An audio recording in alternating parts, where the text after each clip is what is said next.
Hidden Figures. Based on a true story where in White Sulphur Springs, West Virginia in 1926.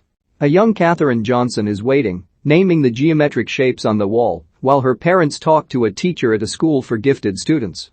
They want Katherine to skip several grades because she is so intellectually advanced and a math genius. We see her as a young girl solving algebra equations that her teenaged classmates can't. We jump forward to the 1961 in Virginia where an adult Katherine, TarajiPHenson, is stuck on the side of the road with her two co-workers that she carpools with, Dorothy Vaughan, Octavia Spencer, and Mary Jackson, Janelle Monáe. A police officer stops and asks for identification. When they explain that they work at NASA, he changes his tune, vocalizing that he's surprised they hire black women. He seems very well versed in NASA and points out that the Americans have to beat the Russians in the space race. He asks if they are friends with the astronauts. Mary answers that they are, but it's clear from the others' expressions that they're kept separate from them.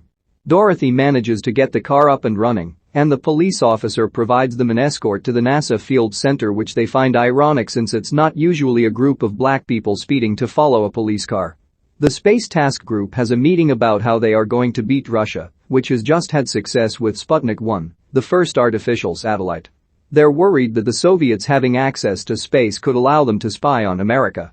The man in charge demands that Al Harrison, Kevin Costner, get them up there because they can't justify the cost of a space program that doesn't put anyone in space. A man in the crowd, Paul Stafford, Jim Parsons, makes a snooty comment and is asked what his position is. He explains he is the head engineer. The three women work at the West Area Computers Division of the center, segregated from Langley Research Center, along with many other black women who work as computers, doing math by hand. Dorothy gives out new assignments to the group. Mary wants to work as an engineer, but now she is told she is just going to be assisting them. Vivian Jackson, Kirsten Dunst, comes in to talk to Dorothy. She tells her the space test group needs a new computer. Dorothy suggests Katherine because she's the best at numbers. Vivian escorts Katherine to the Flight Research Division elsewhere on the campus, telling her that it's standard for women to wear skirts and no jewelry except maybe pearls. She tells Katherine they've never had a colored person in that department and not to embarrass her. Katherine enters the large area where white men are doing math equations. She is mistaken for a janitor and the men act rudely towards her. In the engineering department, Mary carries her papers through the closed-off area where a space shuttle is going to be tested. As it counts down, the heel of her shoe gets caught and she can't pry it loose. They shout that her life is not worth a shoe, so she abandons it and joins the male engineers behind the glass. The space shuttle explodes. They examine it and ask her opinion as to what went wrong. She is able to deduct that the heat shield flew off the shingles and knows what caused this to happen. Mary then explains how it could be corrected, which impresses the engineer. He asks if she was a white man, would she want to be an engineer? She responds that she wouldn't have to, she's already be one. Mary tells him the only schools that have the programs needed to become an engineer are off limits to colored people. Dorothy asks Vivian if she can be promoted to supervisor since she's doing the work of a supervisor already. But Vivian refuses, which Dorothy has to remain diplomatic about because she's not in a position to debate. Meanwhile, Katherine is given a lot of work to check by Paul Stafford, who is short with her, telling her his numbers are perfect and he needs it checked by the end of the day. He has also blacked out a lot of information as if Katherine couldn't be trusted with it. She has to hold it up to the light to read it because she can't solve the problems otherwise. Time passes and Katherine needs to use the restroom. She asks a woman where it is and is told, "I don't know where your bathroom is."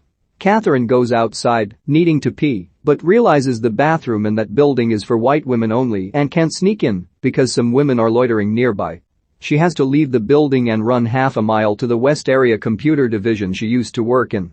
She brings her work with her and continues to proof it while she pees. That night, Dorothy is in a bad mood as she drives the other two home, complaining about Vivian not making her a supervisor when she's been working as one for years. Katherine gets home and finds her three daughters fighting in their bedroom. The young ones want to know why the oldest one gets her own bed. Katherine says if they want to take on the same chores and responsibilities, they can earn the right to the bed.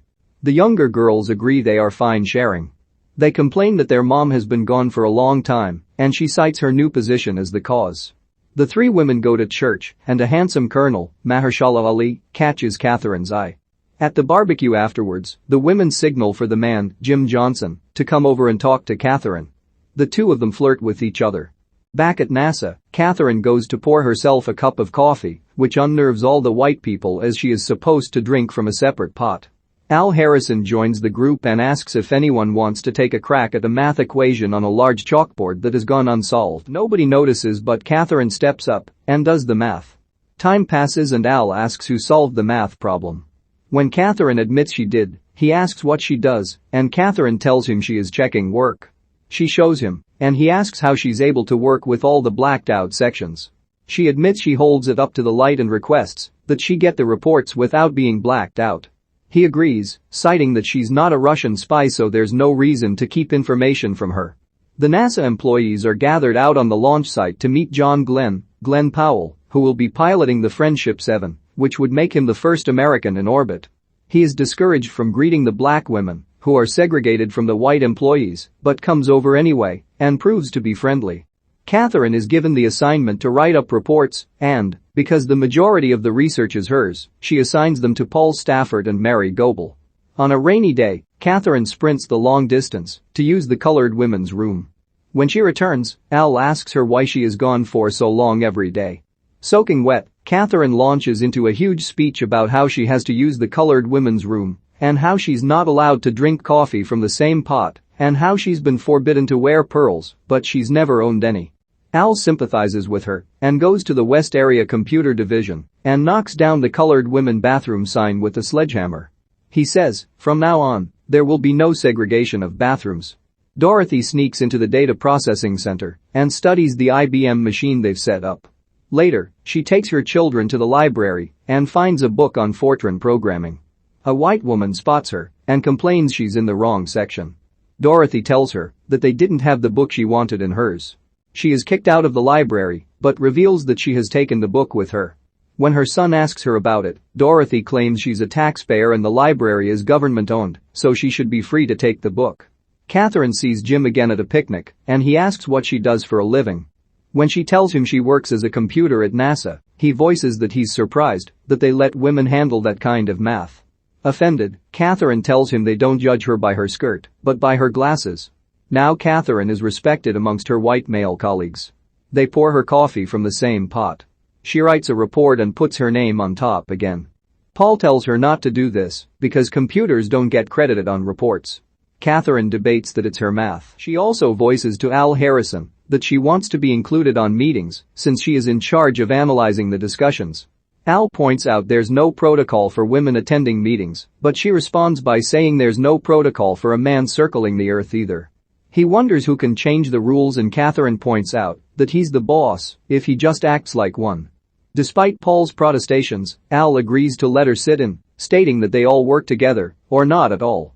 Catherine attends her first meeting with Glen and his crew. She hears of the latest problem, that they don't know the no-go of the space shuttle, and if they bring him in too soon, he will burn up on re-entry. They have to get the calculations perfect, so they know exactly when he needs to return. The problem is the math they need doesn't exist yet. Catherine is asked to go to the board and work on the problem. She points out that the shuttle will be traveling both in an elliptical and parabolic direction. She comes up with an equation that works, which impresses everyone, including Glen. Mary goes to a judge and asks if she can attend a school that does not allow colored people, allowing her to get a degree in engineering. She is granted permission to exclusively night classes, making her the first colored woman to attend. She goes to class and the white students are taken aback, but it does not bother her. When Vivian notes that they are short on computer programmers, Dorothy reveals that she has become proficient in Fortran. She arranges for all 30 of the women she had been working with to come along and join the staff, citing that they are short on manpower. Dorothy then tells the women that they've all been reassigned and they walk collectively to their new department. Catherine continues writing reports with Glen's launch approaching, eliminating her own name despite reluctance to do so. They let her know that, now that Friendship 7 is about to be launched, their need for Catherine has ended. Everyone has come to love her, and they give her a gift of pearls as a send-off gift. The day of Glen's launch, Vivian runs into Dorothy in the bathroom. She apologizes to Dorothy for never making her supervisor and that she never treated her differently because she's black. Before walking out, Dorothy studies her and pitifully says, "You really believe that?" The whole world tunes in to watch Glen's launch. Catherine is in the research department, alone, When a problem arises in the control center, the electronic computer's calculations for John's flight do not match a previous day's, so they don't know which coordinates to set for the launch and landing of the orbit. John requests that Catherine do the math by hand because she's smart. Al is able to locate her, and she is escorted into her old computer's office. She works on the equation until finally verifying which one is right. She revels in the achievement and then realizes she has to convey that information to John Glen so he can launch as scheduled. She is raced back to the control center, and the notebook is handed to Al, who is inside. The door is shut on Catherine, who stands outside, dejected, despite saving the day. A moment passes, and then Al returns, ushering her inside with him.